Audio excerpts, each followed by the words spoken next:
Wakaf ini salah satu dari keutamaan ajaran Islam. Saya belajar di Al-Azhar dari tahun 98 sampai 2002 gratis. Ustadz Hasbi senior saya yang membawa saya keliling dari Makassar terus ke Maros, nanti kami ke Parepare, terus nanti sampai ke Sinjai, nanti akan kembali lagi keliling setiap tahun. Beliau juga tamat dari Al-Azhar dan kami belajar gratis. Senior kami, kakak kelas kami, Ustadz Anwar Sadat juga dari Al-Azhar gratis. Al-Azhar itu dari mulai TK sampai i'dad, ibtidaiyah, i'dadiyah, thanawiyah sampai kuliah. Dari mana Al-Azhar dapat uang? Mesir tidak seperti Saudi Arabia yang minyaknya banyak. Al-Azhar ini dapat uangnya dari wakaf.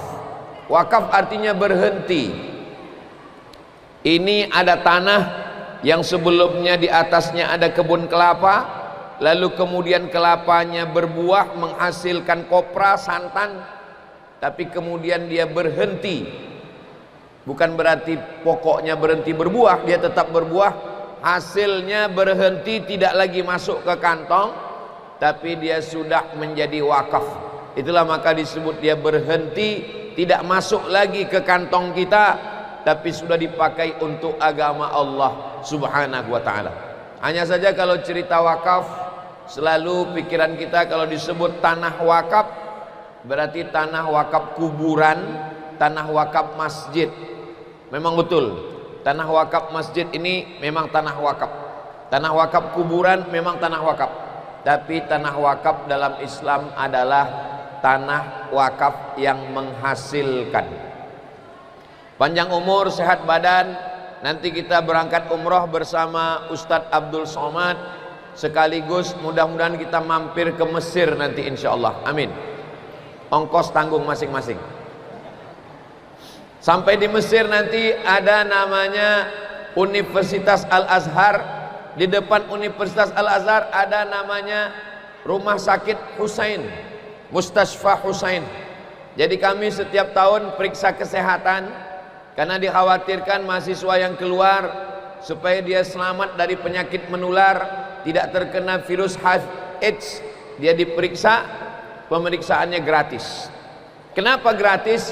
Karena rumah sakitnya dibangun di atas tanah wakaf, dan hasil dari wakaf itu dipergunakan untuk umat. Kawan saya, sahabat saya sakit, makan cabai tapi ngunyahnya malas. Akhirnya biji cabai menggumpal di dalam usus, bersarang di usus buntu. Maka kata dokter, ini mesti dipotong. Kalau tidak dipotong nanti dia meledak, pecah, meninggal. Akhirnya operasi. Ternyata setelah operasi diminta uang 2000 pon Mesir. Waktu itu satu ponnya 3000 rupiah. 2000 pon 2 kali 3 berarti 6 juta. 6 juta zaman itu 600 dolar. Uang tidak ada. Ternyata setelah dikeluarkan kartu mahasiswa Al-Azhar, gratis. Kenapa gratis? Karena ditanggung oleh Al-Azhar. Biaya kuliah gratis dari wakaf. Rumah sakit gratis dari wakaf. Tanah yang banyak dibangun ruko. Rukonya disewakan, dibayarkan, masuk ke Al-Azhar. Tanahnya luas, dibangunkan hotel. Hotelnya hotel syariah, hotel Islam, disewa orang, uangnya masuk. Untuk pengelola wakaf dapat 10%. Beda sama zakat. Kalau zakat dia 1/8. Innamas shadaqatu lil fuqara wal masakin wal amilina 'alaiha wal muallafati qulubuhum wa fir riqab wal gharimin wa fi sabilillah wa ibnis sabil. Zakat dibagi 8. Sedangkan wakaf 10% untuk pegawai, untuk biaya operasional, sedangkan 90% dipergunakan untuk umat. Jadi kita insya Allah berharap contoh wakaf ini akan hadir dari Kabupaten Maros ke depan insya Allah. Amin. Saya mau setelah tablik akbar orang mengerti wakaf, Tidak lagi ini tanah wakaf untuk kuburan, ini tanah wakaf untuk masjid, cukup, sudah banyak. Tapi ada tanah wakaf di pinggir jalan, dibangun ruko, 1 tahun sewa ruko 100 juta. Ada 10 ruko, berarti 1 miliar. 100 juta untuk gaji karyawan, 10%. 90 juta itu dipakai untuk anak yatim, fakir miskin, modal UMKM, untuk kesehatan orang tidak mampu. Jadi wakaf ini produktif. Siapa yang mengelolanya? Yang mengelolanya adalah BWI, Badan Wakaf Indonesia. Dari mulai Jakarta pusat sampai di ibu kota provinsi Makassar, sampai di Kabupaten Maros. Jadi sudah ada. Tadi malam saya ketika panitia datang ke hotel ngambil foto, setelah acara fotonya gini Pak Ustadz. Lalu saya tanya, ini gambar apa ini? Ini huruf W, artinya kami dari Badan Wakaf Indonesia Kabupaten Maros.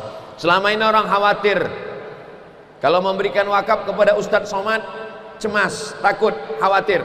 Sekarang tidak khawatir lagi karena sudah diatur Badan Wakaf Indonesia. Bedanya dengan sedekah, kalau sedekah ada uang kita masukkan ke kotak, infak, sedekah. Tapi kalau wakaf dia mesti ada 4 rukun. Yang pertama, orang yang berwakaf, ini saya wakafkan tanah. Yang kedua, yang menerima wakaf, namanya nazir wakaf, saya menerima wakaf. Yang ketiga, barang yang diwakafkan, ini tanah wakaf. Yang keempat adalah ijab dan qabul. Saya wakafkan tanah ini ke Badan Wakaf Indonesia Kabupaten Maros tunai, saya terima. Maka ketika sudah diterima, didaftarkan ke Badan Wakaf Indonesia sebagai nazir. Nanti suratnya dibawa ke kantor KUA, maka Pak KUA inilah yang mengeluarkan akta ikrar wakaf. Makanya nanti kalau selesai acara ini bapak-bapak ke kantor KUA, harap ibu jangan curiga, karena mereka sedang mengurus akta ikrar wakaf. Insya Allah tidak lama. Saya pernah mengurus akta ikrar wakaf, masuk jam 8, jam 11 sudah keluar. Dapat kertas 1 lembar, dibawa ke BPN, Badan Pertanahan Nasional. Maka surat tanah kita sudah berubah nama menjadi, tidak lagi ada nama Abdul Somad pemilik tanah, sudah berubah menjadi tanah wakaf. Alhamdulillah di beberapa tempat setelah kita tablik akbar tentang wakaf, jamaahnya semangat.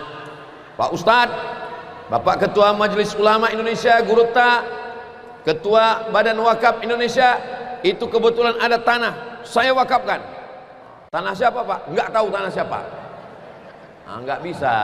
Kita mesti mewakafkan tanah yang memang kita miliki. Bapak kalau punya tanah, ditanam kelapa sawit, ditanam karet, ketika meninggal dunia tinggal. Tapi kalau tanah wakaf, 3, la yuhabu, tidak bisa dihibahkan, wala yuba'u, tidak bisa diperjualbelikan, wala yurasu, tidak bisa diwariskan. Saya mewakafkan tanah 2 hektar untuk pondok pesantren.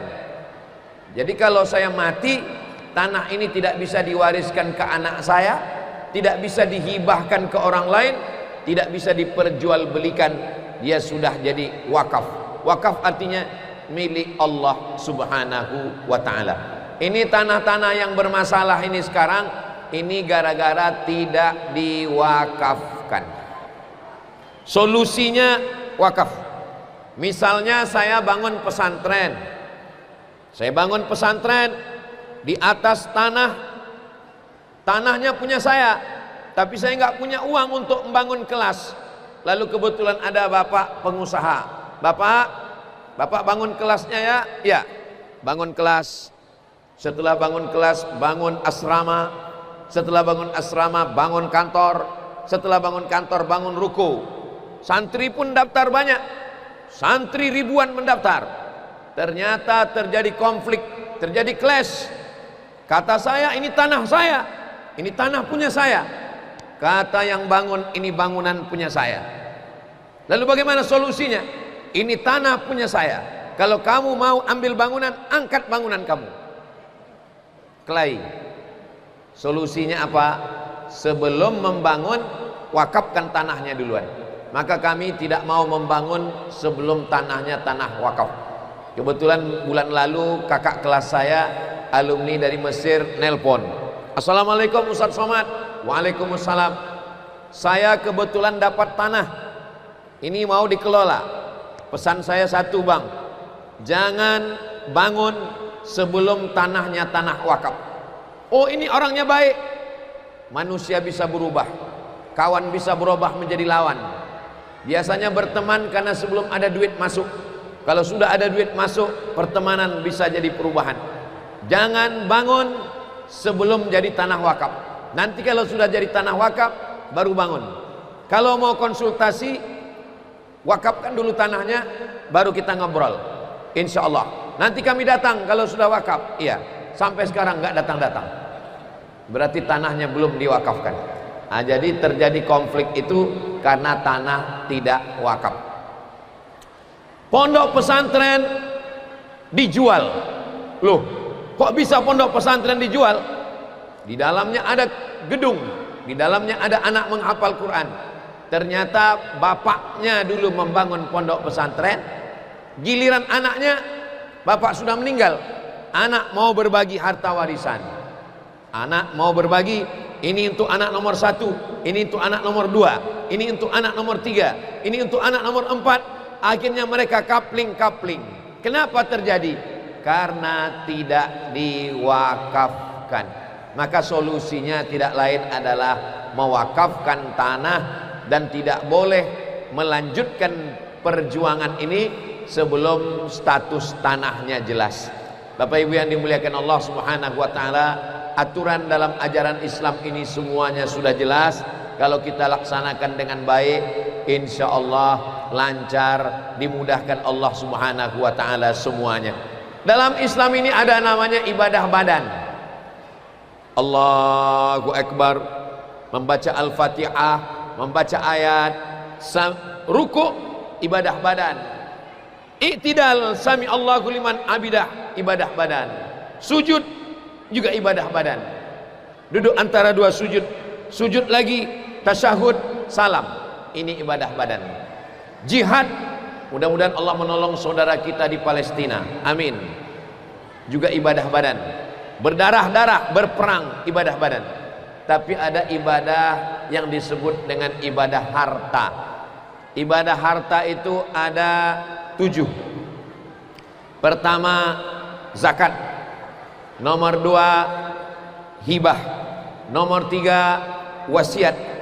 Nomor 4, wakaf. Nomor 5, sedekah. Nomor 6, lupa. Zakat, wakaf, infak, sedekah, wasiat, hibah.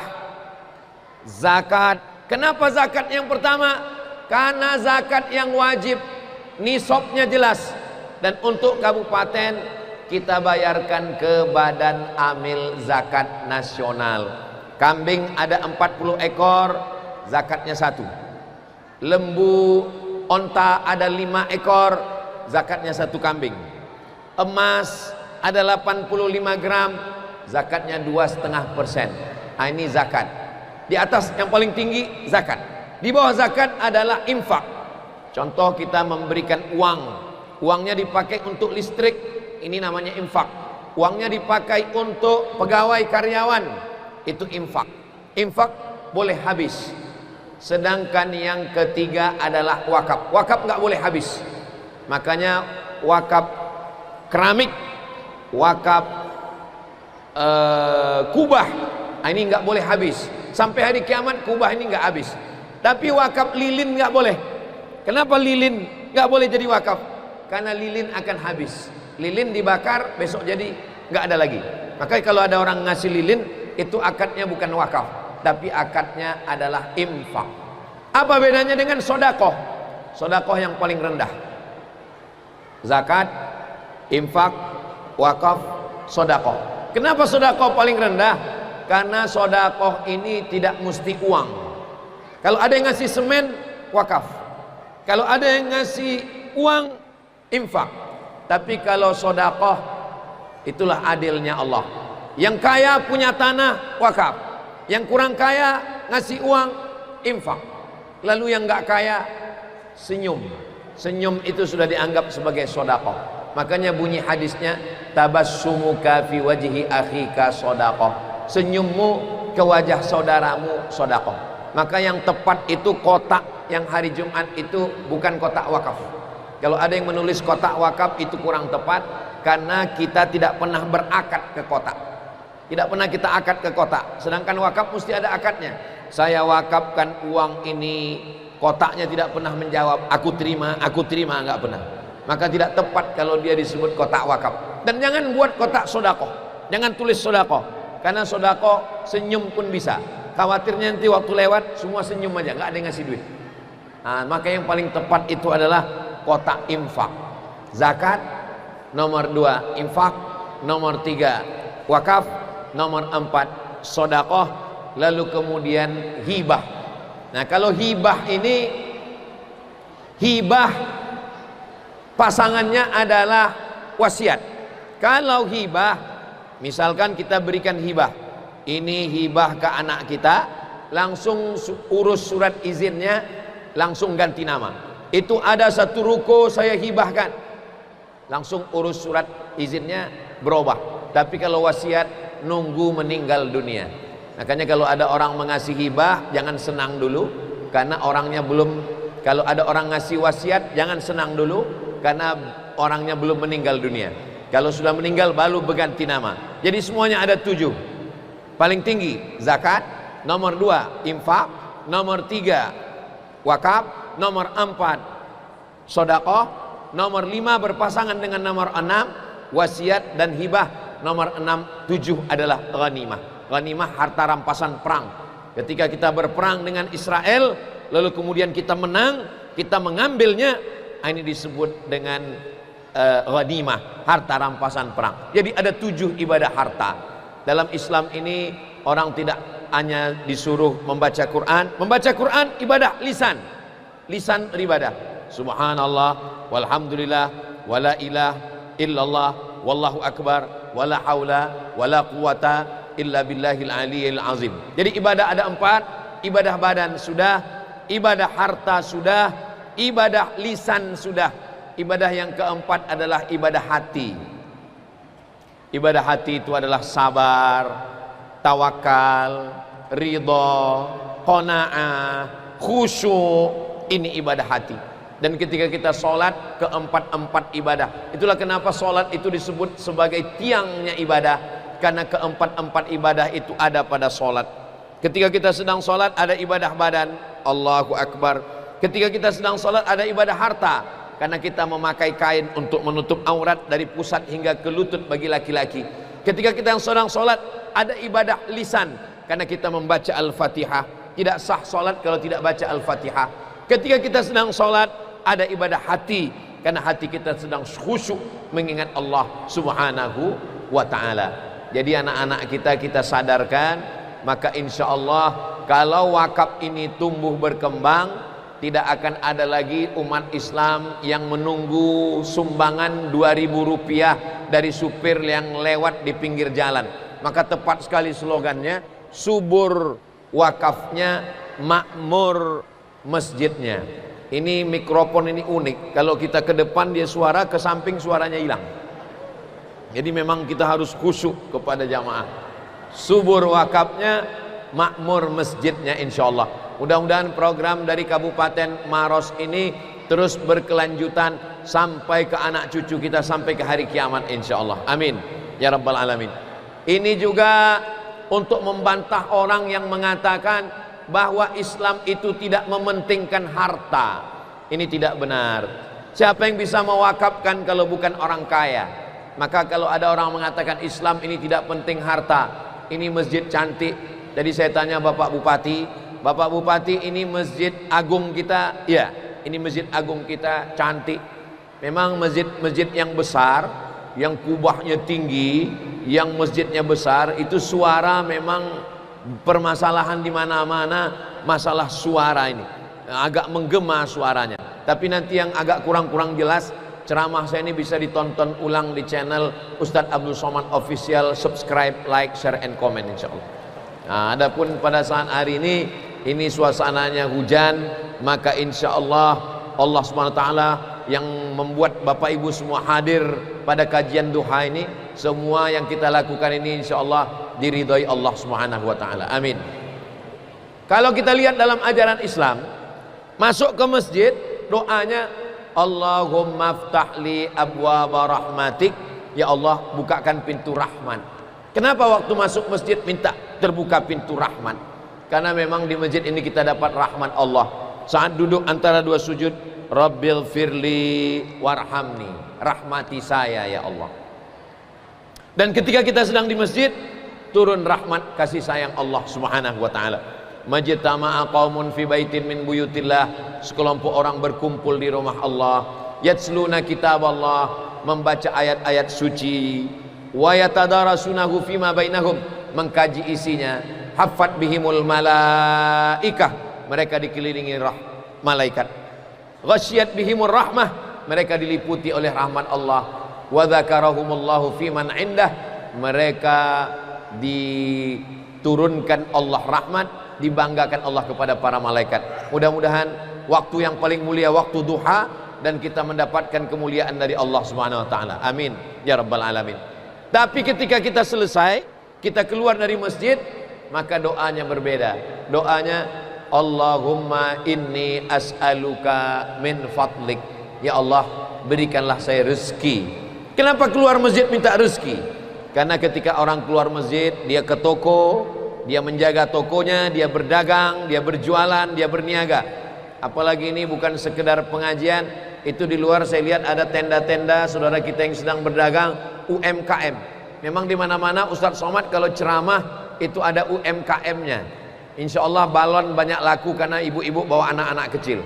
Nah ini jangan lupa nanti pulang dari sini beli makanannya, beli dagangannya, beli souvenirnya. Kenapa? Karena saudara kita berdagang, berniaga, mereka sudah berusaha. Maka dalam Islam juga diajarkan untuk membangkitkan ekonomi keumatan. Jadi Nabi Muhammad SAW itu membangun pasar di kota Madinah. Nabi masuk ke dalam pasar, Nabi memasukkan tangannya ke dalam tumpukan gandum. Lalu Nabi mengatakan, kenapa ini gandum ini ada yang basah di luar dan ada yang kering di dalam?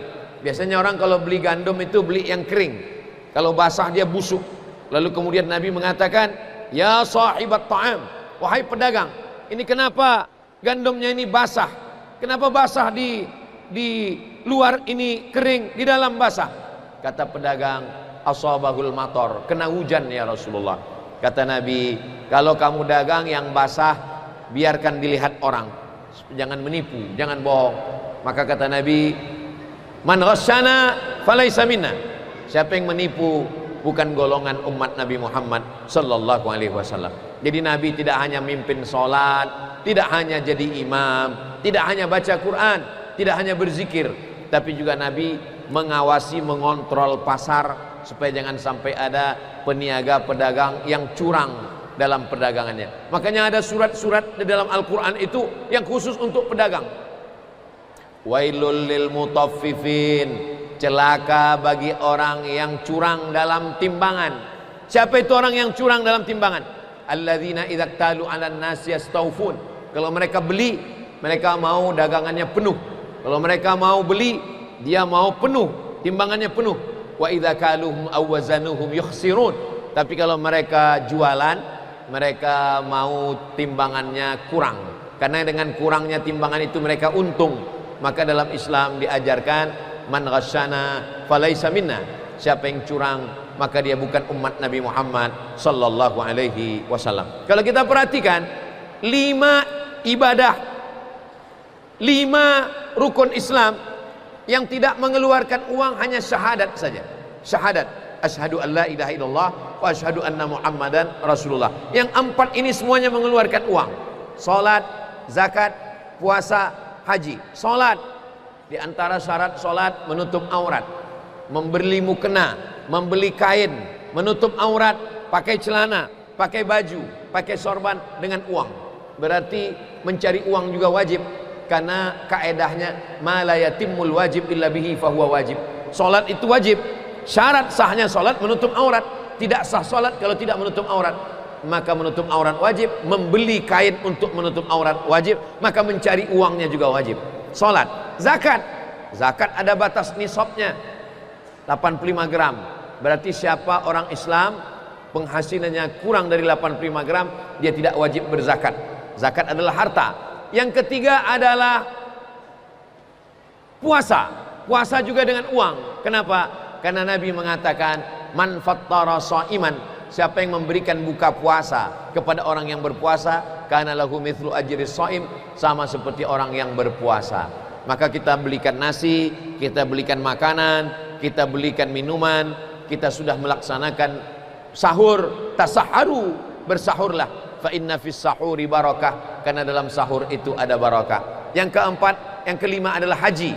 Haji juga adalah semuanya uang, ongkos pesawatnya uang, sampai di kota Makkah hotelnya uang, kemudian beli kain ihramnya juga uang, saudara keluarga yang ditinggalkan itu juga mesti ada uang. Maka kalau ada orang mengatakan Islam ini agama yang tidak mementingkan uang, maka dia mesti mengkaji lagi dalam Islam.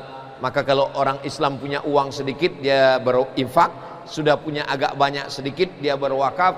Usahakan sebelum mati kita pernah berwakaf. Jadi sebelum kita meninggal dunia, mudah-mudahan kita semuanya berwakaf insyaallah. Mudah-mudahan Allah bukakan pintu rezeki, Allah berikan kita kebaikan dunia dan akhirat insyaallah. Amin ya rabbal alamin. Tadi saya mulai tausiah jam 10 kurang 15. Sekarang sudah jam 10 lewat 26. Lebih kurang 45 menit saya sampaikan tentang rukun wakaf, proses akad wakaf, keuntungan-keuntungan wakaf, dan apa saja yang kita dapatkan dari wakaf. Mudah-mudahan ini menjadi bekal kita semua. Saya ucapkan subur wakafnya, makmur masjidnya. Selamat Kabupaten Maros menjadi kabupaten yang subur dengan wakaf. Mudah-mudahan Allah menurunkan keberkahan insyaallah. Amin ya rabbal alamin.